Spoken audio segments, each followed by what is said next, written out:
வணக்கம் நண்பர்களே. புதிதாக பிறந்த குழந்தைகள் மற்றும் இறந்தவர்கள் குறித்து அரசு சான்றிதழ் பெற இதுநாள் வரை மக்கள் அரசு அலுவலகங்களுக்கு அலையும் சூழ்நிலை இருந்து வந்தது. மக்களின் இந்த சுமையை போக்க crstn.org என்ற இணையதளம் தமிழக அரசால் துவங்கப்பட்டுள்ளது. பிறப்பு இறப்பு பதிவு சான்றிதழ் பதிவிறக்கம் செய்ய புதிய இணையதளம் ஆரம்ப சுகாதார நிலையங்களில் ஆய்வக தகவல் மேலாண்மை அமைப்பினை தொடங்கி வைத்தார்.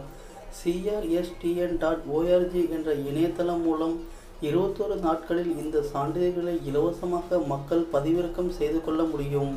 அரசு மருத்துவமனையில் பிறக்கும் குழந்தைகளுக்கான சான்றிதழ் அந்த குழந்தையின் தாய் மற்றும் குழந்தை மருத்துவமனையில் இருந்து டிஸ்சார்ஜ் செய்யும் நாளன்று கையோடு வழங்கப்படும் என்றும், தனியார் மருத்துவமனையில் பிறக்கும் குழந்தைகளுக்கான சான்றிதழை பெற்றோர்கள் 21 நாட்களுக்கு பின் இணையதளத்தில் பதிவிறக்கம் செய்து கொள்ள முடியும் என்றும் தெரிவிக்கப்பட்டுள்ளது.